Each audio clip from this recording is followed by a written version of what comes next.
Hello everyone, welcome to संपूर्ण English. दोस्तों, आज के इस वीडियो में मैं आप सभी के बीच LNMU BA part third English honours paper 8 से संबंधित मोस्ट इंपॉर्टेंट गेस क्वेश्चन को डिस्कस करूंगा। आप सभी स्टूडेंट्स इन सभी गेस क्वेश्चन को पेपर 8 के लिए बढ़िया से जरूर कवर कर लीजिएगा, क्योंकि ये क्वेश्चन न केवल इंपॉर्टेंट है बल्कि एग्जामिनेशन में आना लगभग तय है। दोस्तों, पेपर 8 जो है ये लिंग्विस्टिक पेपर है, थोड़ा आपको टफ लगेगा, इसीलिए जहाँ पे समझ में ना आए रट के काम चलाइएगा, क्योंकि लिंग्विस्टिक है, थोड़ा ये टफ पोर्शन माना जाता है। साथ ही साथ सिलेबस थोड़ा बड़ा है, इसलिए आपको यहाँ पे एक दो क्वेश्चन एक्स्ट्रा करके चलना होगा। पेपर 5, 6, 7 अगर यहाँ पे दो दो करके भी कर लेते हो तो 100% क्वेश्चन मैच कर जाएगा, लेकिन पेपर 8 में ये सटीक नहीं बैठता, एक दो यहाँ पे एक्स्ट्रा करके चलना होगा। लेकिन राहत की बात यह है कि जो भी क्वेश्चन करोगे वो उस सेक्शन के लिए मोस्ट इंपॉर्टेंट होगा, इसीलिए घबराना बिल्कुल नहीं है। तो आइए ग्रुप वाइज मैं आपको गेस क्वेश्चन यहाँ पे बतलाता हूँ। तो सबसे पहले ग्रुप ए में आप लोग आ जाइए। ग्रुप ए में दोस्तों एग्जाम में दो सवाल आएंगे, आपको एक का जवाब देना होगा और वो 15 मार्क्स का होगा। और ग्रुप ए में जो सवाल आएंगे वो लैंग्वेज से संबंधित होगा, इसीलिए लैंग्वेज को एटलीस्ट बढ़िया से जरूर कर लीजिएगा। बाद बाकी इंपॉर्टेंट क्वेश्चन की बात करोगे तो इस बार के लिए सबसे ज़्यादा जो इंपॉर्टेंट क्वेश्चन है वो है ग्रिम्स लॉ। ग्रुप ए के सिलेबस में दो लॉ मेंशन है, एक है ग्रिम्स लॉ, दूसरा है वर्नर्स लॉ, और ये दोनों जो लॉ है वो रिपीट करते हैं, एक बार ये तो दूसरी बार वो, इस प्रकार से। तो इस बार के लिए सबसे ज़्यादा इंपॉर्टेंट है ग्रिम्स लॉ, तो इसको जरूर बढ़िया से कर लीजिएगा। इसके अलावा सोशल एस्पेक्ट्स ऑफ लैंग्वेज, इसके अलावा diachronic and synchronic variation of language, human language and animal communication, बस इतना ही करना है। और एक चीज़ देख रहे हो ना, हर क्वेश्चन में लैंग्वेज छुपा हुआ है। ग्रिम्स लॉ जो है ये भी लैंग्वेज का ही नियम है। सोशल एस्पेक्ट्स ऑफ लैंग्वेज, इसमें भी देख रहे हो लैंग्वेज का ही खेल है। Diachronic and synchronic variation of language, यहाँ पे भी लैंग्वेज है। लैंग्वेज एंड इट्स कैरेक्टरिस्टिक, ये तो फुल्ली लैंग्वेज है ही। Human language and animal communication देख रहे हो, यहाँ पे भी लैंग्वेज है। तो ये लैंग्वेज का ही सेक्शन है। एटलीस्ट आप लोग हर क्वेश्चन का फर्स्ट पेज कर लेना और लैंग्वेज को बढ़िया से कर लेना। अगर ऊपर का 2-3 मिल जाए तो डिक्टो लिख देना, अदरवाइज मिक्स करके लिख देना, नंबर नहीं कटेगा। तो ग्रुप ए के लिए इतना इनफ रहेगा, इससे ज़्यादा आपको नहीं करना है। अब आप लोग ग्रुप बी की ओर आइए। ग्रुप बी में दोस्तों आपको फोनेटिक्स पढ़ना होगा। एग्जामिनेशन में दो सवाल आएंगे इस सेक्शन से भी, आपको एक का ही जवाब देना होगा और वो 15 मार्क्स का होगा। फोनेटिक्स जो है बेस है इस ग्रुप का, हर जगह आपको फोनेटिक्स देखने को मिलेगा।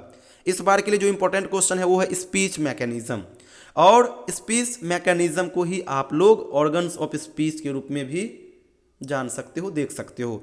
कभी ये करके आ जाता है, कभी ये आ जाता है, बाद बाकी आंसर दोनों जगह सेम ही होगा।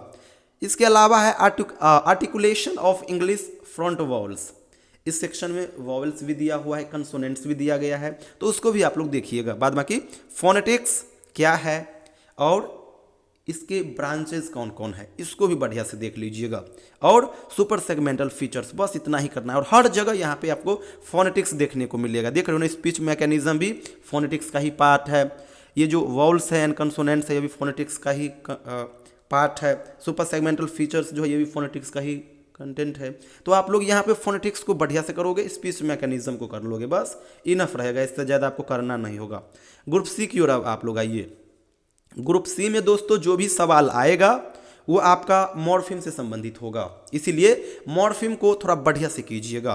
अगर इंपॉर्टेंट क्वेश्चन की बात करोगे तो वो मॉर्फिम ही बन जाता है। इसके अलावा फोनोलॉजी क्या है, इसके कौन कौन से ब्रांचेज है, इसको कर लीजिएगा।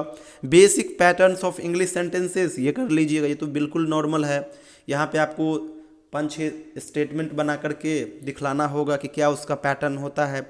इसके अलावा वर्ड फॉर्मेशन, शब्द का निर्माण कैसे होता है, phrase structure rules, surface structure and deep structure, ये जो देख रहे हो ये सारा मॉर्फिम का ही खेल है। तो इन सब को कर लीजिएगा, ग्रुप सी भी यहाँ से कवर हो जाएगा।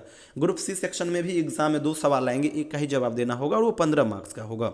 अब आप लोग ग्रुप डी सेक्शन में आइए। ग्रुप डी सेक्शन में दोस्तों आपको सिमेंटिक पढ़ना है। अगर आप सिमेंटिक को बढ़िया से पढ़ लिया फिर समझो आपका ग्रुप डी हो गया, क्योंकि सिमेंटिक जब पढ़ोगे तो सिमेंटिक में ही आ जाता है सिनोनिम, एंटोनिम, होमोनिमी, पॉलिशमी, हाइपोनमी, होमोफोनी, होमोग्राफ, ये जितना देख रहे हो सारा semantic relations among the sentence के अंदर ही आ जाता है।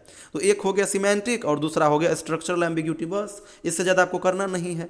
ये सारा जितने ऊपर में देख रहे हो सारा semantic relation among the sentence के अंदर आता है और यहाँ से 2-3 क्वेश्चन निश्चित रूप से आएगा। ग्रुप डी में भी 2 ही सवाल आएंगे, एक का जवाब देना होगा और वो 15 मार्क्स का होगा। तो ग्रुप डी के लिए बस इतना ही करना है। अब आ जाइए ग्रुप ई में। ग्रुप ई में जो आता है वो लिटरेरी टर्म से सवाल आता है, जैसे कि dialect, IC analysis, error analysis, assimilation, intonation, language and parole, income terms, बस इतना ही इस बार आपके लिए आपको करना है। ग्रुप ई भी आपका फिनिश हो जाएगा, बिल्कुल एक्स्ट्रा नहीं करना है, केवल इतना कर लीजिए, एग्जाम में जितना आपको बनाना है उतना मिल जाएगा। तो ये हो गया ग्रुप ई के लिए और ये 20 मार्क्स का सेक्शन है, ये चीज़ याद रखिएगा। लास्ट एक सेक्शन है फोनेटिक ट्रांसक्रिप्शन का और ये भी 20 मार्क्स का सेक्शन है। इसके लिए मैं आपको ज़्यादा कुछ बतलाऊंगा नहीं, क्योंकि इसके लिए मैं अलग से आपको PDF दूंगा, वीडियोज इसके लिए स्पेशल दे दूंगा, बस हो जाएगा। फोनेटिक ट्रांसक्रिप्शन में क्या होगा, एग्जाम में 15 सवाल आएंगे, छोटे छोटे वर्ड रहेंगे, उसमें से 10 वर्ड को आपको क्या करना होगा, फोनेटिक ट्रांसक्रिप्शन में लिखना होगा। और जो वर्ड रहेंगे वो काफ़ी छोटा छोटा रहेगा, जैसे कि बॉय हो गया, गर्ल्स हो गया, हॉर्स हो गया, प्रोफेसर हो गया, एग्जामिनेशन हो गया, स्कूल हो गया, डॉक्टर हो गया, संडे हो गया, जनवरी हो गया, इस प्रकार से कलर हो गया, छोटा छोटा वर्ड रहेगा और आपको क्या करना होगा, फोनेटिक ट्रांसक्रिप्शन में चेंज करना होगा। 2 घंटा बढ़िया से बैठ जाओगे, हमारे वीडियोस को देख लोगे, ये सेक्शन आपका कवर हो जाएगा। बाद बाकी प्रीवियस ईयर से भी 5-6 क्वेश्चन डिक्टो मिल जाते हैं, रिपीटेड क्वेश्चन देखोगे आप लोग। तो ग्रुप एफ के लिए आपको फोनेटिक ट्रांसक्रिप्शन करना होगा। सेक्शन एफ जो है यहाँ पे एक फॉन्ट सीखना होगा, इसके अलावा कुछ यहाँ पे है नहीं, रटने वाली चीज़ नहीं है, केवल प्रैक्टिस आपको करना होगा। और ये सेक्शन इतना ईजी है कि बढ़िया से अगर सीख जाओगे फॉन्ट को तो विद इन 1 मिनट के अंदर आप 20 में से 20 ला लोगे, क्योंकि कटने वाला मार्क्स है नहीं, ट्रांसलेशन है, बहुत छोटा सा ये सेक्शन है। तो आप लोग इतना कीजिएगा। बाद में कि दोस्तों ग्रुप ए से लेकर के लास्ट ग्रुप तक जितना भी क्वेश्चन मैं आपके बीच डिस्कस किया हूँ एज ए गेस्ट क्वेश्चन, इन सभी क्वेश्चन का आंसर का जो PDF है वो हमारे पास अवेलेबल है, वो भी सिंपल लैंग्वेज में, हैंड रिटेन नोट्स।